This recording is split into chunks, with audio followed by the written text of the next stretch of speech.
In the spring of 1945, a shot rang out at a secret British testing ground that was meant to change the rules of war. A shell weighing 15 kilograms, fired from a new cannon, punched clean through the armor of a formidable German Panther tank at an impossible range. The weapon worked perfectly, but the tank it was designed for, a 78-ton monster named the Tortoise, was already too late. The war it was built for had ended without it.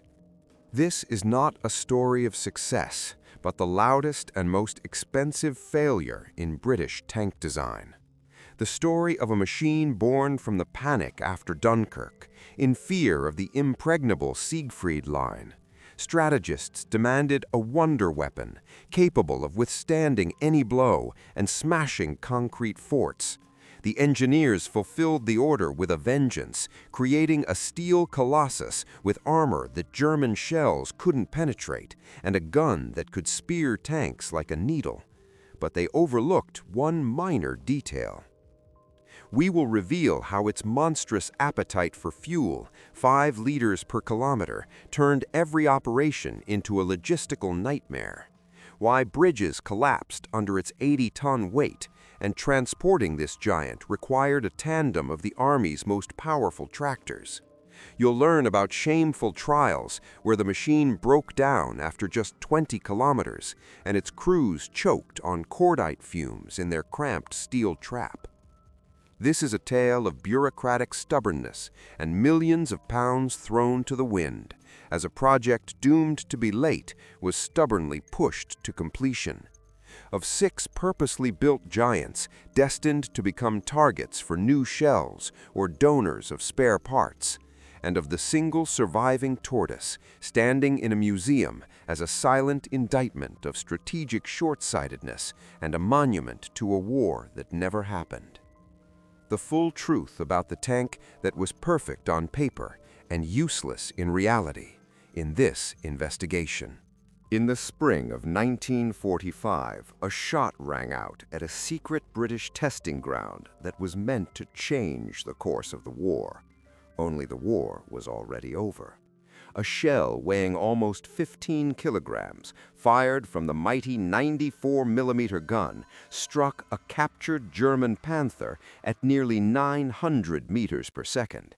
The result was staggering even for seasoned engineers. The armor-piercing core didn't just penetrate the front plate of one of the Wehrmacht's strongest tanks. It went clean through the entire vehicle, leaving neat holes on entry and exit. The weapon was flawless, but its intended carrier, the monstrous 78-ton Tortoise assault gun, was late. It appeared at the very moment when there was no one left to fight. And so began the story of Britain's heaviest and perhaps most useless tank, a weapon born for a battle that ended without it. To understand how this colossus of steel was conceived, you must mentally travel back to the darkest days of World War II, the summer of 1940. France had fallen in just 6 weeks. The British Expeditionary Force had been miraculously evacuated from Dunkirk, leaving nearly all its equipment on the beaches. The Luftwaffe was bombing British cities, and a German invasion of the island seemed a matter of months. Yet, even in this desperate situation, with Britain's very existence hanging by a thread, military strategists were already thinking about a future counteroffensive. One thing was to repel an invasion, quite another to defeat a mighty enemy, and victory could only be achieved on German soil itself. Here, the planners faced a giant, seemingly insurmountable obstacle, the Siegfried Line. This 630-kilometer complex of fortifications, built by the Germans since 1936, was an engineering nightmare. Thousands of reinforced concrete bunkers with meter-thick walls, anti-tank ditches, minefields, dragon's teeth, and trench networks. Conventional tanks were powerless against such defenses. Their guns couldn't touch the concrete, and their own armor couldn't withstand fire from well-entrenched anti-tank guns. It became clear that a breakthrough would require not just a new tank, but a fundamentally different class of fighting vehicle, a heavy assault tank. A machine capable of crawling right up to an enemy pillbox under fire, surviving a direct hit, and methodically, with precise fire from a powerful gun, turning the fortification into rubble. Speed was secondary for such infantry support. Three qualities were paramount: monstrous armor, an incredibly powerful gun, and the ability to overcome any engineering obstacle. The idea was formulated, the task set. Now came the hardest part, translating this concept into metal. But the path from blueprint to finished machine would prove rocky and littered with strange, sometimes comical failures. British engineers were about to step on a whole series of rakes, experimenting with the most unexpected solutions, before the image of the monster later called the Tortoise would emerge. The search for a solution dragged on for years and spawned a whole zoo of bizarre designs. The first sign was the TOG project, an acronym ironically expanded as the Old Gang. Indeed, it was worked on by veterans of tank design who had created the first rhomboid machines of World War I. Their approach was conservative and ambitious at the same time. A giant, long-hulled tank in the image of the French Char B, but with a revolutionary, for 1940, electric transmission. The engine spun a generator which powered electric motors on the tracks. Theoretically, this promised superb handling, but in practice, the TOG and its improved version, TOG 2, got bogged down in technical problems and political intrigue.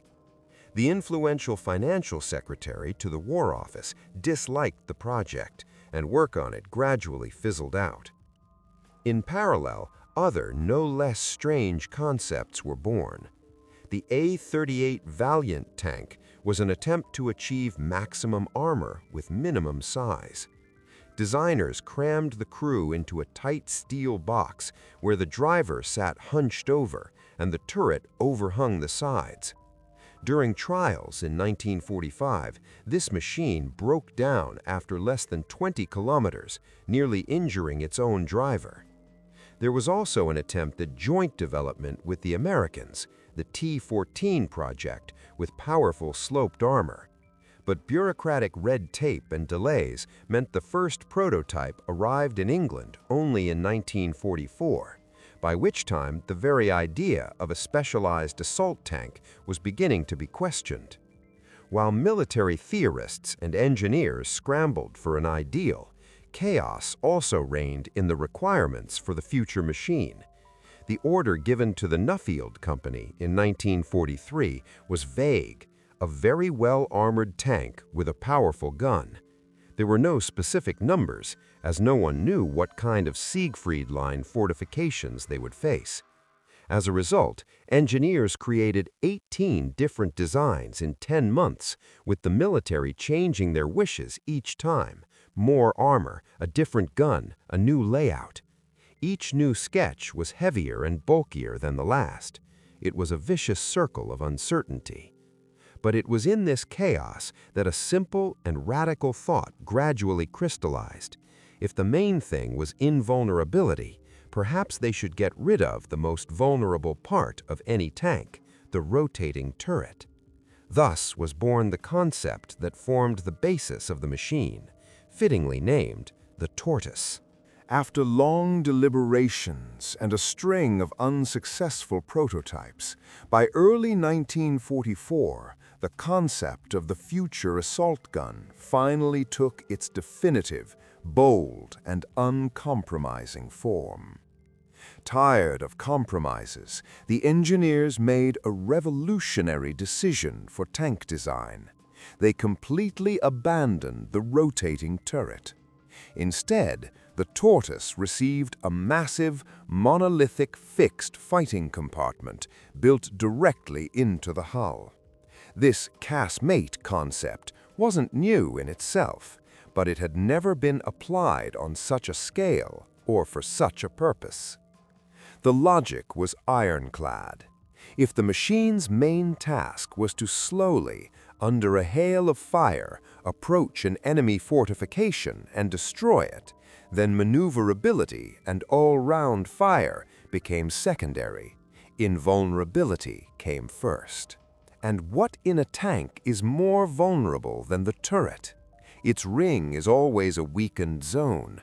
The gaps between turret and hull are potential shot traps, and the thin armor on the turret's sides and rear is a tempting target for any gun. By eliminating the turret, the designers could turn the tank's front hemisphere into a single, impenetrable shield of cast armored steel. The numbers resulting from this decision still command respect today. The Tortoise's hull front was 228 millimeters thick, but the true masterpiece was the superstructure's frontal plate. Its thickness reached 279 millimeters. To put that in perspective, the famous German Tiger had 100 millimeters of frontal armor, and the later King Tiger had 150 millimeters. The British were creating a machine whose protection was theoretically overkill against the entire Wehrmacht arsenal. The superstructure's sides were also protected by 228 millimeters of armor, making it resemble a giant steel sarcophagus on tracks. This armor wasn't just slabs bolted together. It was cast as a single, complex piece, giving the structure colossal strength. Inside this mobile fortress, 7 men were to work and fight. Such a large crew was a necessary evil, dictated by the complexity of controlling and servicing the giant. In the front of the hull, in their own compartment, sat the driver and his assistant. Together, they managed the monstrous 78-ton mass. The main fighting compartment in the superstructure resembled a cramped but well-organized cabin.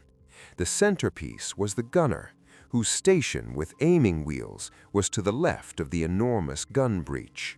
Since the shells used separate loading, first the heavy projectile, then the cartridge case with propellant, 2 loaders were required, working in tight coordination.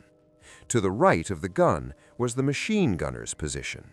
Above them all, in the rear of the superstructure, in the commander's cupola with 7 periscopes providing all-round vision, sat the commander, the brain and eyes of this steel organism.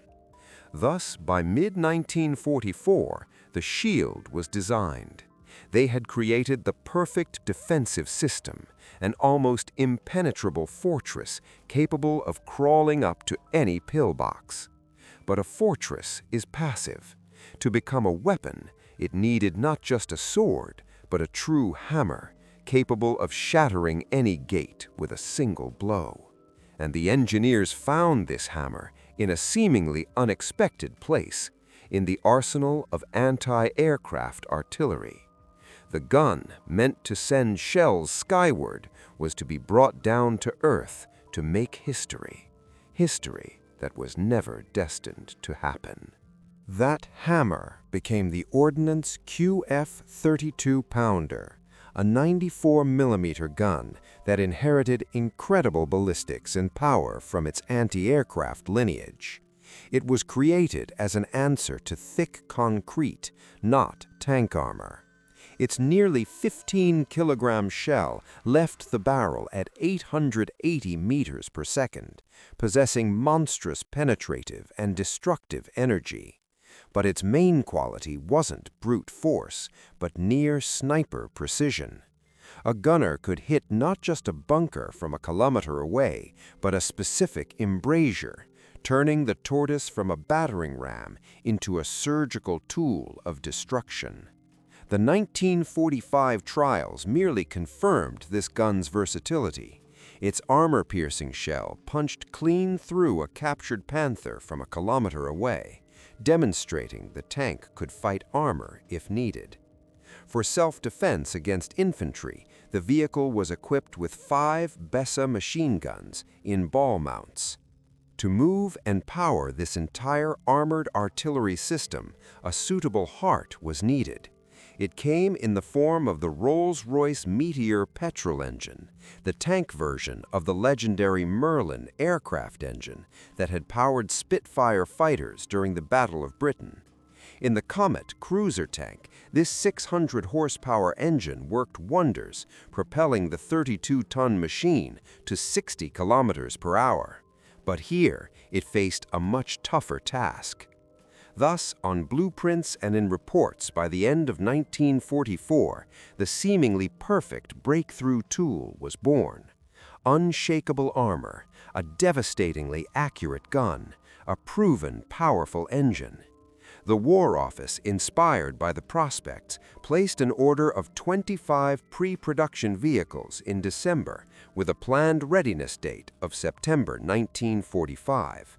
But the war was already in its final phase, and the creators of the Tortoise did not yet realize the main thing. Their brainchild was a product of dry engineering logic that would clash with the unpredictable and cruel reality of the battlefield. For all the impressive specs on paper meant nothing without an answer to simple, key questions. Could this behemoth even reach its target? And what would be the price for its belated might? The harsh reality manifested as soon as the finished Tortoise tried to move. Its main enemy was not the foe, but its own 78-ton weight. The legendary 600-horsepower Meteor engine was condemned to grueling labor in this behemoth. The power-to-weight ratio, a key indicator of mobility, was a pitiful 7 to 8 HP per ton. For comparison, the Comet cruiser tank had about 18 HP per ton. The result was predictable.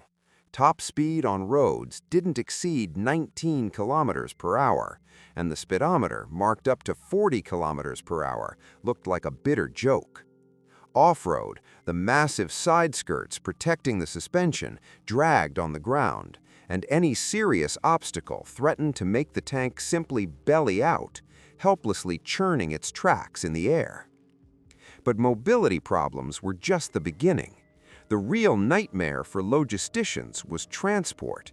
Its road range was only about 140 kilometers, with a monstrous fuel consumption of nearly 5 liters per kilometer. The Tortoise couldn't travel long distances on its own.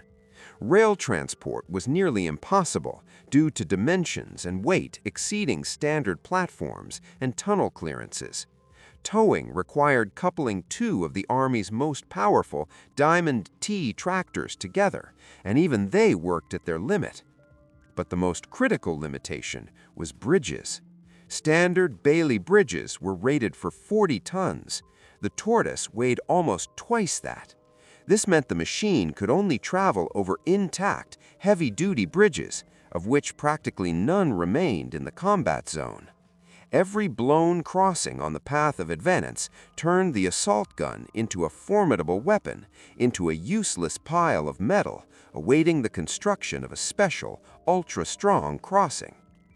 Inside, despite the colossal size, the crew of 7 was cramped in a space made even tighter by the massive gun breech occupying the center of the fighting compartment.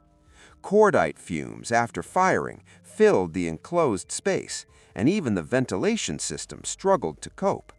Thus, the Tortoise was the perfect solution for one very specific task: the methodical breakthrough of a static, pre-known defensive line under conditions of complete air superiority and a developed infrastructure behind the front. But the war in Europe by 1944-1945 was entirely different. It had become swift, maneuverable, and the pace of advance was dictated not by heavy wonder machines, but mobile formations. While the Tortoise struggled to cover its first miles on the testing ground, the real front was rolling east with unrelenting speed. The time allotted by history for its triumph was mercilessly running out. While designers puzzled over the fighting compartment layout and engineers battled transmission overheating, the war on the continent was rapidly changing its face and pace. In June 1944, the Allies landed in Normandy, and by the autumn of that year, having liberated France and Belgium, they stood at the very gates of Germany. Before them lay the very same, seemingly impregnable Siegfried Line, the same specter that had loomed over British strategists in 1940 and given birth to the Tortoise idea. However, by the time the long-awaited assault gun was almost ready, the reality of the legendary fortified area turned out to be nothing like its gloomiest predictions. After the lightning defeat of France in 1940, the German command ceased to view the Siegfried Line as a key defensive line. Main forces and heavy weapons were transferred east against the USSR or to building the Atlantic Wall. By 1944, many bunkers were half abandoned, their garrisons undermanned and poorly motivated, and their armament outdated or even dismantled. When the leading American and British units approached the line in the autumn of 1944, they found not a monolithic wall, but rather a time-worn and neglected psychological barrier. The breakthrough was achieved not by assault, but by pressure, flanking, and suppression. Dominant Allied aircraft methodically took out strong points with 500-pound bombs. Artillery up to 203 millimeters crushed concrete from safe distances, and infantry supported by ordinary Sherman tanks and mobile tank destroyers cleared positions. Engineer troops dealt with ditches and dragon's teeth without the help of 78-ton specialists. By March 1945, the Allies had crossed the Rhine, and the war rolled towards its inevitable finale. On May 8, 1945, Germany surrendered. It was in these May days, as the last shots were fading in Europe, that the assembly of one of the first Tortoises was being completed at the Nuffield plant. The War Office order for 25 pre-production vehicles with a September 1945 delivery date instantly turned into an absurd piece of paper. Not only had the war ended, a strategic era had ended. The world stood on the threshold of the nuclear age, where global confrontation would be determined by missiles and strategic bombers, not by slow-moving steel fortresses crawling towards concrete pillboxes. The concept of the super-heavy assault tank, born in the crucible of positional nightmares of World War I and the fears of 1940, had become hopelessly obsolete before it could be realized. Instead of the planned 25 giants, only 6 were ever built. These 6 Tortoises became not just tanks, but tangible monuments to a paradox of military thought. They were the perfect weapon for a battle that had ended several months before their appearance. And so, the 6 steel giants, these Tortoises conceived for a great breakthrough, found themselves not on the battlefields by the Rhine, but in dreary hangars and on the back lots of home testing grounds. They arrived at the war after the war had left.